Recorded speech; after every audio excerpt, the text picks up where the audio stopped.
এদেশের জনতা 47-এ ব্রিটিশদের আধিপত্যবাদ মানেনি, কলকাতার দাদাবাবুদের আধিপত্যবাদ মানেনি, 71-এ পাকিস্তানের খান পাঠানদের দাদাগিরিও মানেনি, 24-এ এসে দিল্লির দাদাগিরিও মানেনি। সুতরাং আজকের এই সমাবেশ থেকে আমরা বলতে চাই, 24-এর বিপ্লবকে ধারণ করে বলতে চাই, ভারতের প্রেসক্রিপশনে গঠিত 72-এর বন্দোবস্ত, 72-এর সংবিধান বাংলাদেশে চলতে দেওয়া হবে না। মাত্র 2 কোটি টাকার মামলায় বেগম জিয়াকে কারারুদ্ধ করলে বিএনপির মেরুদণ্ড শক্ত ছিল না। 2 কোটি টাকার মামলা থেকে বেগম জিয়াকে কারামুক্ত করে 2024 সালের 5 আগস্টের পরে বাংলাদেশে আসতে বাংলাদেশের রাজপুত্র তারেক রহমানের 1.5 বছর সময় লেগেছে।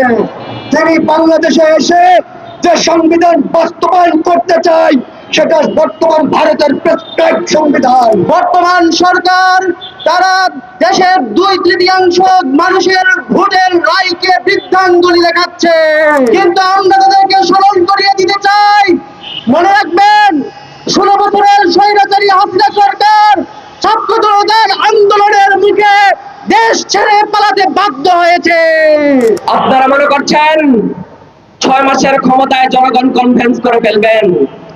আরে 16 বছরের ক্ষমতায়, 16 বছর ক্ষমতায় থেকে যারা বাংলার স্বাধীনতাকে আমি জনগণকে কনভিন্স করতে পারে নাই, 6 মাসের মাথায় তাদেরকে কনভিন্স করে ফেলবেন? আপনারা ভুল পথে আছেন। আমরা দেখতে পেলাম অন্তর্বর্তীকালীন সরকারের 133টি অধ্যাদেশের মধ্য থেকে মাত্র 90টি অধ্যাদেশ নামকা হস্তে তারা গ্রহণ করেছে, কিন্তু 20টা অধ্যাদেশ তারা বাতিল করার তারা শুরু করছে।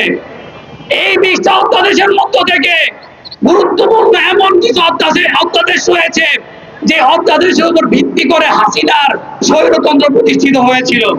পরিষ্কার স্লোগান, না মানলে গণভোট, জনতা বাঁধবে জোট।